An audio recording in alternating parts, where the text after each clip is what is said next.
Quand je repense à cette soirée en particulier, je réalise que les choses les plus simples sont parfois à l'origine des souvenirs les plus impérissables. Je m'appelle Emily et j'ai grandi dans un quartier résidentiel assez ordinaire de l'Ohio.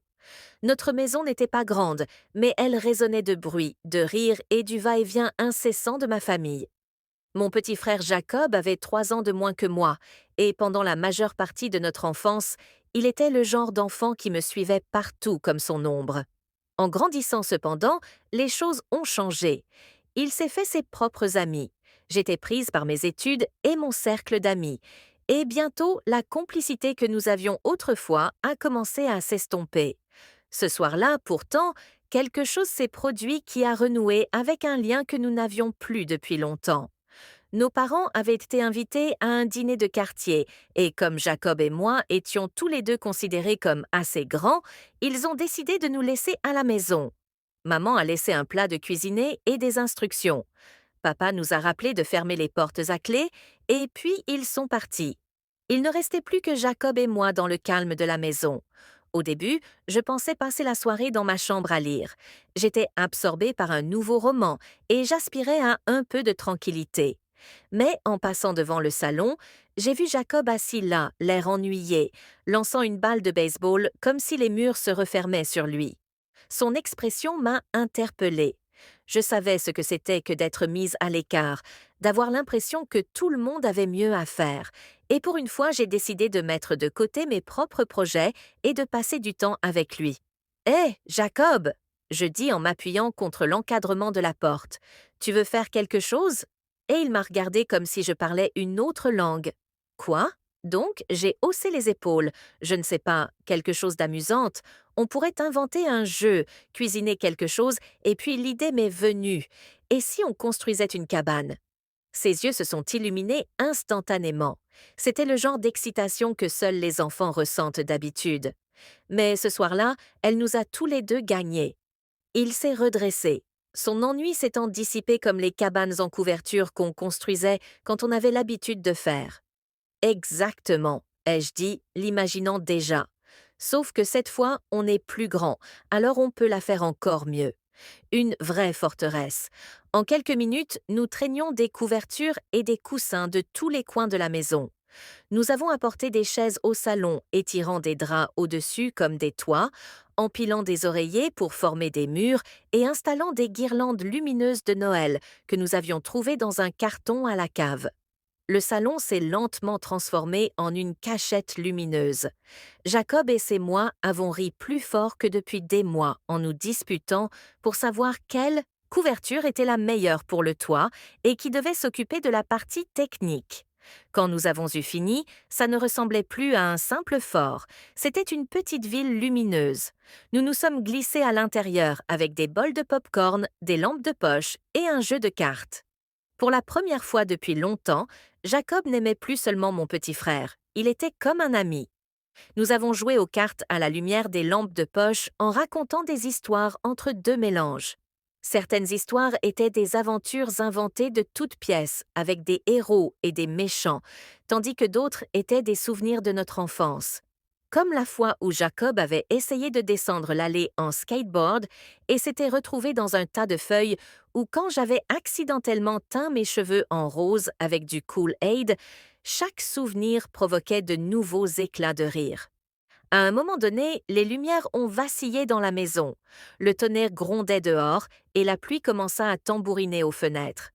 Au lieu d'être nerveux, nous nous sommes regardés et avons souri. L'orage rendait notre cabane encore plus confortable comme notre propre refuge, sûr contre le monde. J'ai suggéré que nous nous racontions des histoires qui font peur, même si nous savions tous les deux qu'aucun de nous n'était particulièrement courageux. Pourtant, Jacob s'est lancé sans hésiter, inventant une histoire sur une cabane hantée dans un arbre à la lisière du bois, tandis que j'ajoutais des effets sonores inquiétants avec ma lampe de poche. Entre les ris et les frissons, j'ai réalisé à quel point ces moments m'avaient manqué. La vie était devenue si trépidante, et parfois je traitais Jacob comme le petit frère agaçant, plutôt que comme la personne qu'il était vraiment. Quelqu'un qui partage mon enfance, ma maison et tant de mes souvenirs. Au bout d'un moment, nous avons décidé de cuisiner ensemble. Le gratin que maman nous avait laissé était au réfrigérateur, mais Jacob voulait préparer quelque chose de A à Z. Nous avons pillé la cuisine en portant de la préparation pour pancakes, des pépites de chocolat et tout ce que nous pouvions trouver. Bientôt, la cuisine était un véritable champ de bataille, jonché de farine et de pâtes. Mais nos pancakes étaient dorés et délicieux. Nous les avons rapportés dans la forteresse, les avons empilés dans des assiettes et les avons dévorés avec les doigts collants. Alors que l'orage dehors se faisait plus fort, la forteresse est devenue notre univers. Jacob m'a parlé de ses matchs de foot, de sa nervosité parfois d'être le plus jeune de son équipe et de son souhait de ne pas être plus courageux pour essayer de nouvelles choses. J'ai écouté, vraiment écouté, et j'ai réalisé que malgré toutes les fois où j'avais pensé qu'il n'était qu'un enfant, il avait des pensées et des soucis comme moi. Je lui ai confié mes propres difficultés, à quel point l'école était accablante, à quel point j'avais parfois l'impression de ne pas être à ma place avec mes amis et à quel point j'avais peur de l'avenir. À ma grande surprise, Jacob n'a pas ri ni minimisé, mais il hocha la tête pensivement, me donnant des conseils à sa manière simple. Les heures passèrent et la tempête extérieure commença enfin à s'apaiser. Le salon baignait dans une douce lueur de lumière de Noël et résonnait de rire.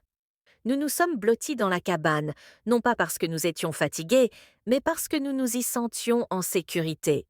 Pour la première fois depuis des années, Jacob et moi avions comblé la distance qui s'était installée entre nous. Lorsque nos parents sont rentrés, ils sont restés sur le seuil, contemplant avec incrédulité le royaume de couverture que nous avions construit. Maman a ri, papa a secoué la tête, mais tous deux ont souri d'une manière qui montrait leur joie de nous voir ensemble. Cette nuit n'a pas changé le monde, elle n'a pas résolu tous les problèmes ni rendu le monde parfait. Mais elle m'a rappelé que la famille n'a pas toujours besoin de grands ou de gestes grandioses. Parfois, il suffit d'une suggestion d'un simple faisons ça pour transformer une soirée ordinaire en un souvenir à jamais gravé dans nos mémoires. Même aujourd'hui, des années plus tard, je peux encore imaginer le fort qui brille dans l'obscurité, le bruit de la pluie qui tambourine aux fenêtres et le rire de mon petit frère qui résonne à l'intérieur. Et je me souviendrai toujours que parfois, les plus belles aventures ne se déroulent pas à l'extérieur, mais bien à la maison quand on choisit de profiter pleinement du temps passé ensemble.